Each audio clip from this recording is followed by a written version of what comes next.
educators, welcome to EduTalk Collaborative Conversations. This is the show where passionate educators converge to talk about all things teaching.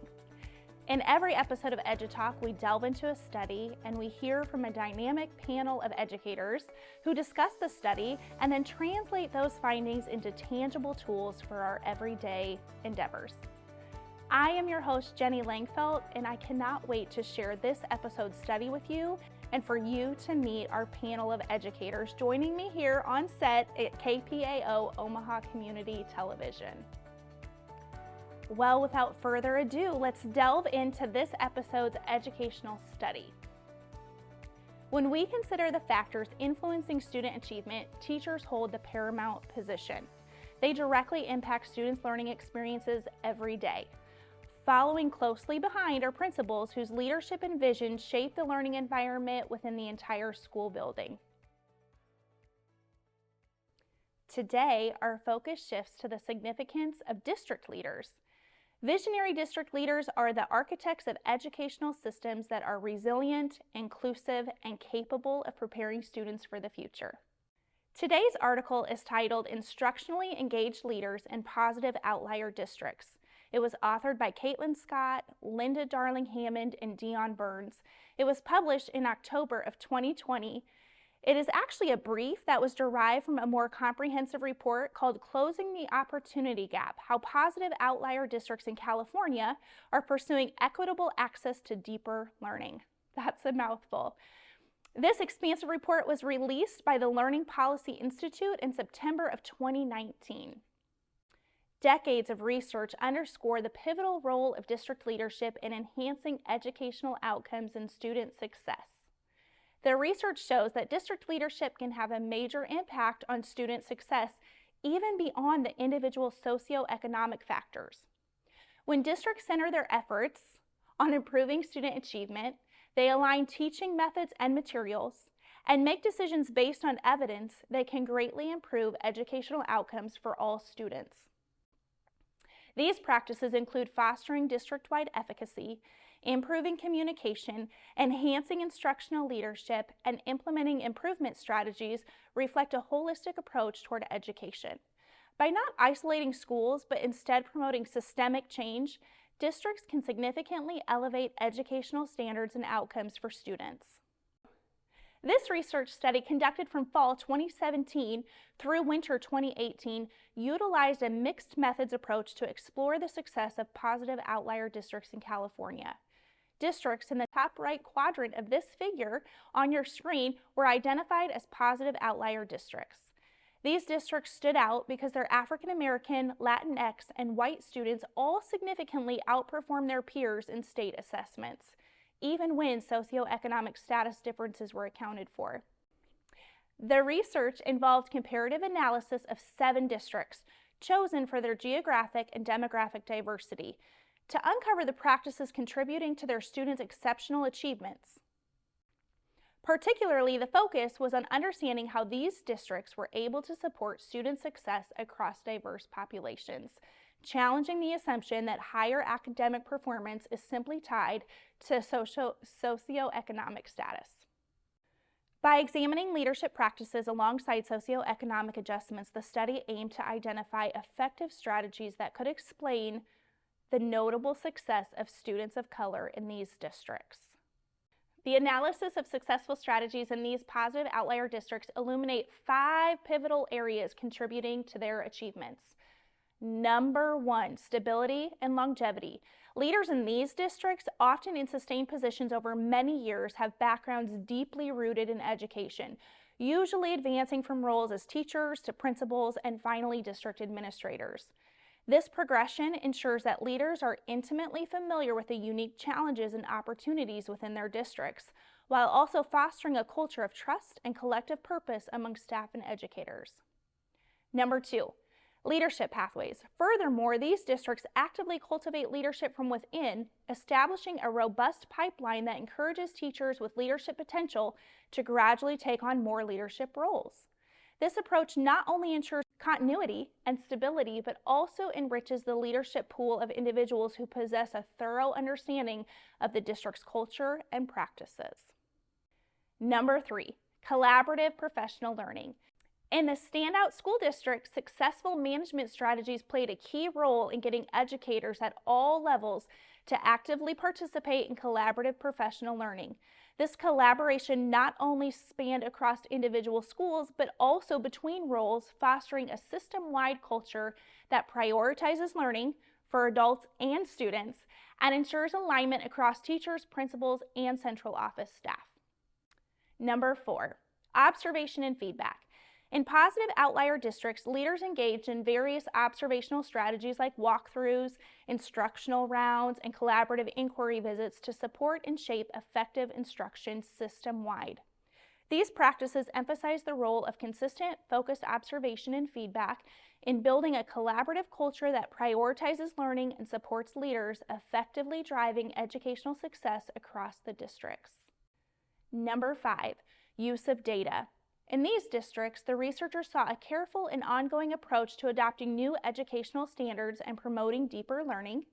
This approach was greatly helped by using a wide variety of data about students' attendance, behavior, experiences, allowing for a comprehensive understanding of students' needs. By leveraging this wealth of data, leaders and teachers can tailor classroom instruction to student needs and identify students who would benefit from additional targeted support. In summary, the success of positive outlier districts in California underscores the crucial role of visionary leadership and strategic practices at the district level. By fostering stability, building leadership from within, promoting collaborative professional learning, utilizing effective observation and feedback mechanisms, making judicious use of data, these districts have created educational environments that not only transcend socioeconomic challenges, but also pave the way for students to achieve excellence. Up next, our panel of dynamic educators are going to discuss the implications of this study on our everyday practices in education. Stay tuned, an insightful conversation awaits.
Please note that the opinions and views expressed by the host and panelists on this show are their own and do not necessarily reflect the official policy or position of their employers or affiliated organizations.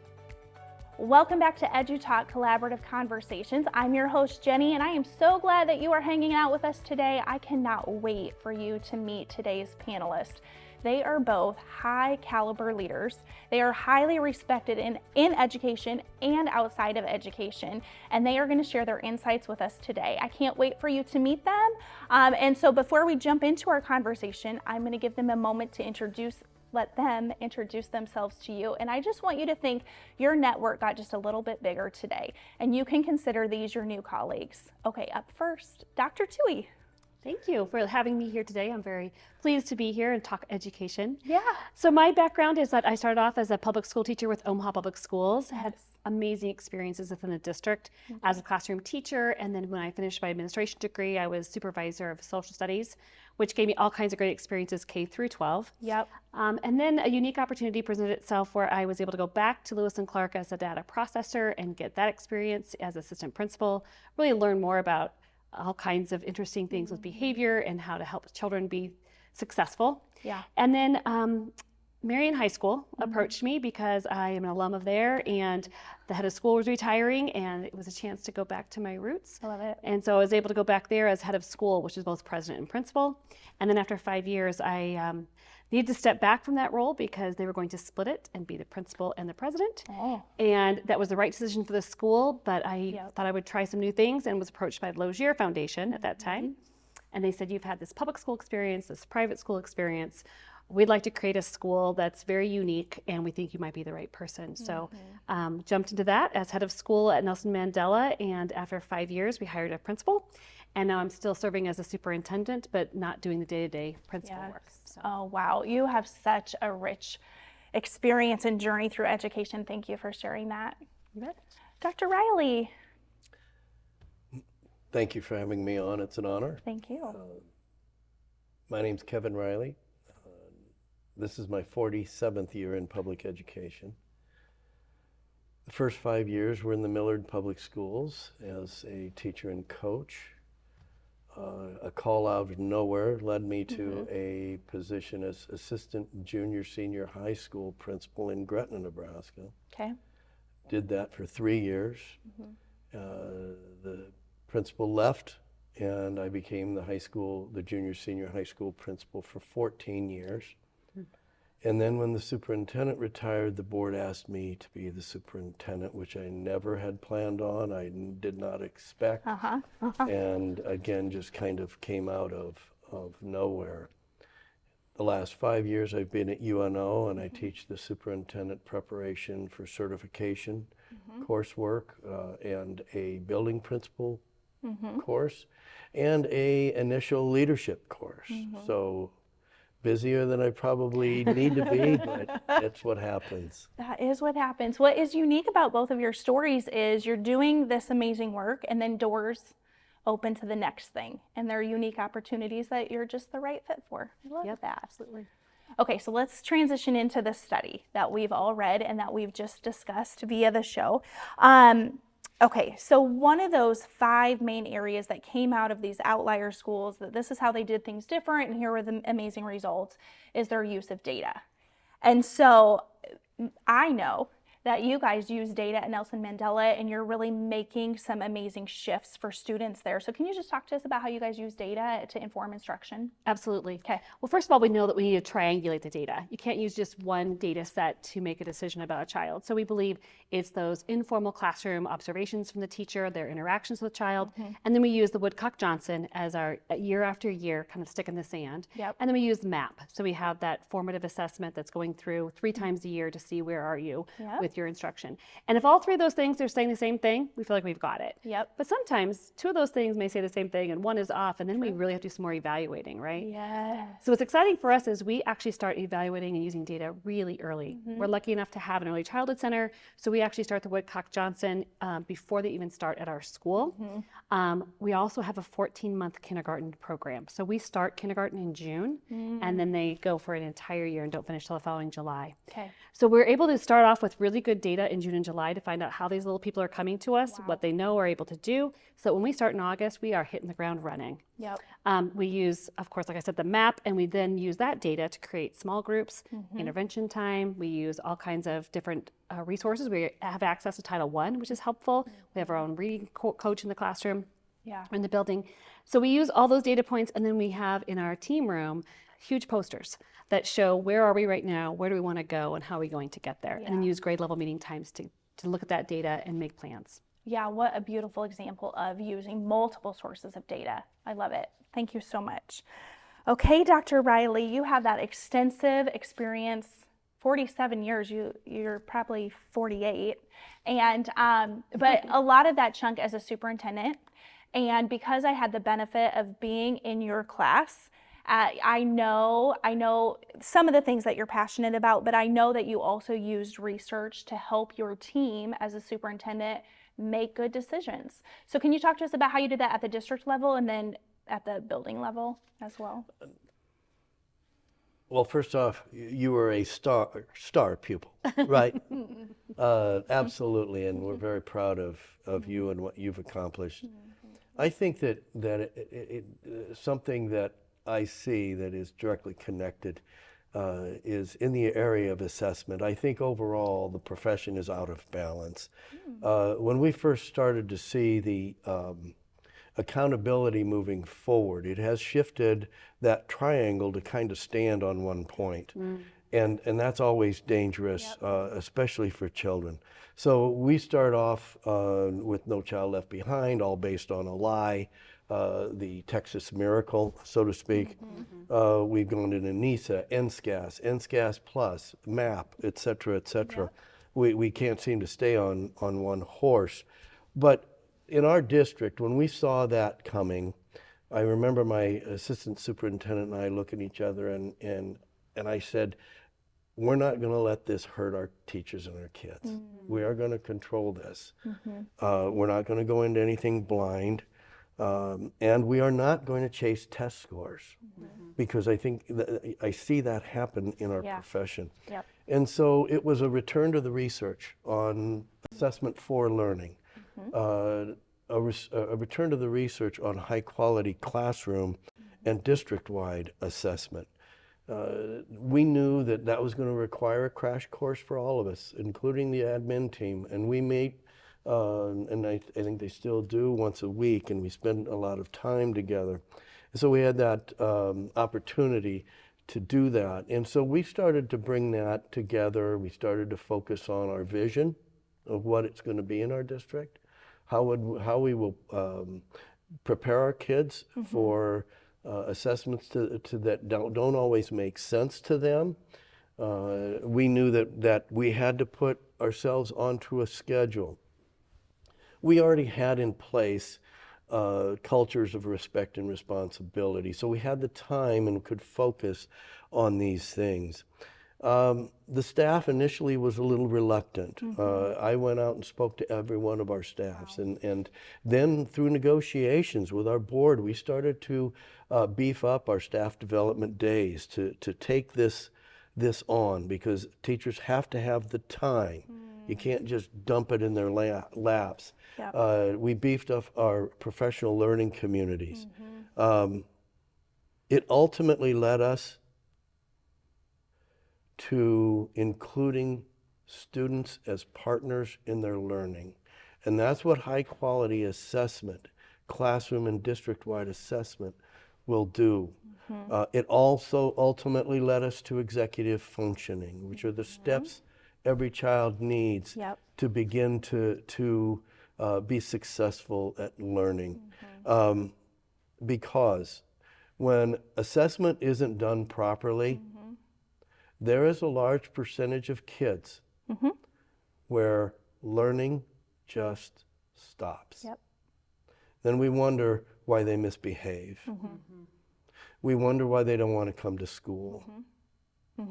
We wonder why they sleep in class. We wonder why they don't do their work. And we blame them and everything else. We can't do that anymore. So good. Assessment in a lot of schools, unfortunately, has become an event. This is a testing, this is what we're doing today. But when it becomes, this is how we measure our own learning, students are monitoring their own learning. We have teams of teachers who are looking at data, but not because it's that one-legged stool. That will collapse. Beautiful. Okay. All right, Dr. Tui. Okay, I love this question. One of the things that came out of this study was leadership pathways. And how these successful districts were super intentional about training up leaders in their district. Well, in smaller districts, there's a challenge because you can invest all of this time into a high quality teacher, and then they're eager to jump in and do something, and there's not as many formal leadership positions in small districts. So they might enter a nearby district because there's so many other great positions available. So like, how have you, what do you want to tell us about that? What is your experience with that? Well, I think first and foremost, we absolutely want everybody to become the best version of themselves. And celebrate and encourage. And we have all kinds at Mandela. We encourage our paras to pathway to educators. So we do believe in rising everybody, because all boats float higher, right? When people are raised. So we want to make sure we still encourage that. And so we do look at the opportunities and the threats to supporting teachers and people who might want to accelerate their careers. But we hope that we can give them little bits of those exposures as the classroom teacher who is working on a master's degree or who is working in that area, and give them opportunities to lead in our school district. And that still benefits us greatly. and then know, and then we want to do is have very honest conversations and know that they're going to move on, that we have plenty of time so we can fill in that gap when they leave. So I don't ever want to hold anybody back. No, yeah. I want to have those really honest, transparent conversations with people about what are their goals, how do I help them get there, and then have that conversation about when is a good time to depart our system to go on to another system. We hope they stay. We'd love them to stay. Yes. But also I want great people to be encouraging them to go other places too and be their best self. Right. Oh, I love that answer. Thank you so much. Okay, Dr. Riley, you started touching on this already, but that you are very committed to this assessment literacy initiative that you have now been working on, well, starting in Gretna, but now in your role as associate professor at UNO. And it has some national, it's making some national waves. And so talk to us about that. Well, when I went to UNO, and I just talked to a group of superintendents today from across the state, one of the questions they asked me is, what's changed about the superintendency? And I said, you have to be the leader in assessment, curriculum development, instruction. You can no longer just be the person that puts the budget together, works with the board, and those types of things. And those things are still important. But if you're not leading the way, someone else in your district will fill that void, and it may not be consistent with what we know is good teaching, what we know is good curriculum, what we know is good assessment. So when I went to UNO, one of the things that I was fortunate to have put in my lap was Dr. Kaiser said, Kevin, I want you to build these classes in terms of what you think people need to know to become superintendents, to become principals. And I've loved doing that. So I was very fortunate to have that autonomy.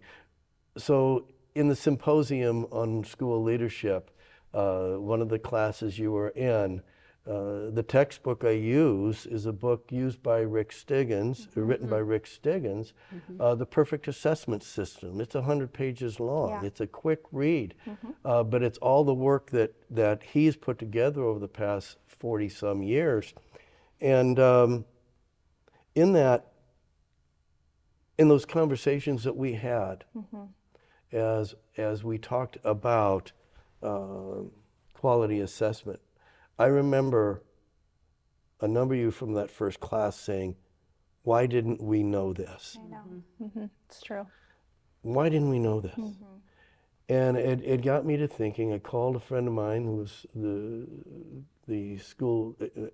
Nebraska Department of Education commissioner for a long time, Doug Christensen.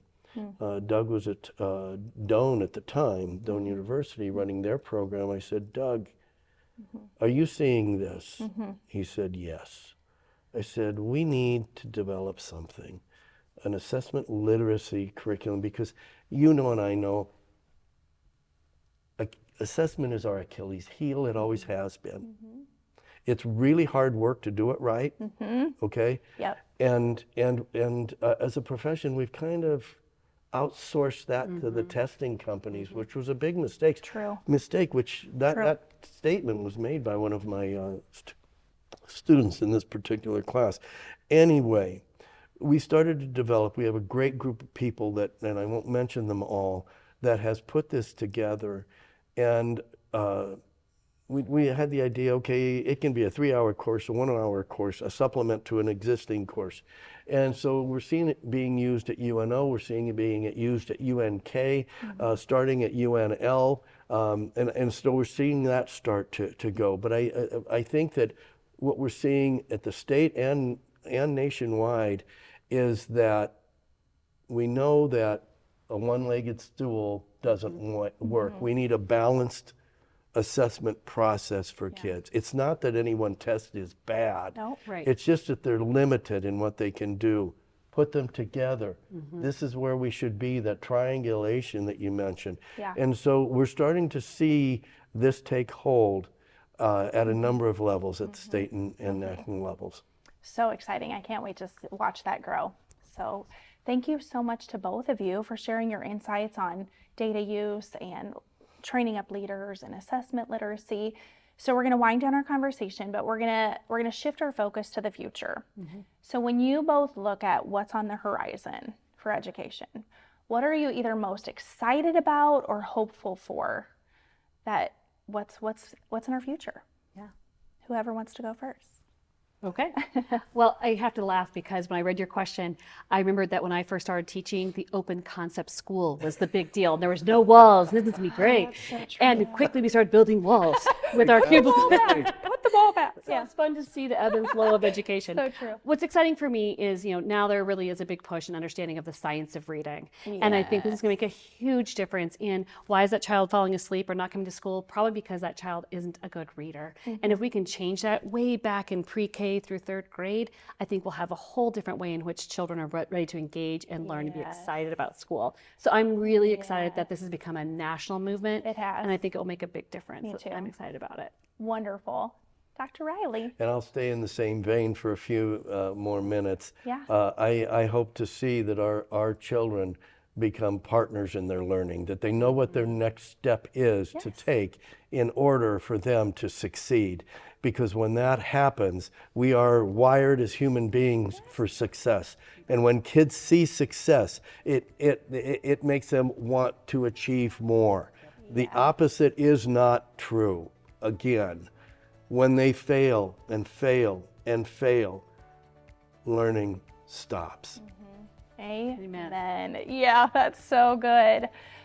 Okay, well, the conversation isn't over. In fact, I would tell you it has just begun. So I would love to hear your thoughts on this article, and you can do that a couple of ways. You can just comment right there on the YouTube link, or we have an online community just built for us empowered educators where you can engage with all of us there on what your takeaways. And also, maybe you heard something today that sparked something and you're going to take that back to your building or your district or your group of colleagues, and you're going to have a conversation, because I truly believe that we can transform education one conversation at a time. Hope to see you next time. Thank you.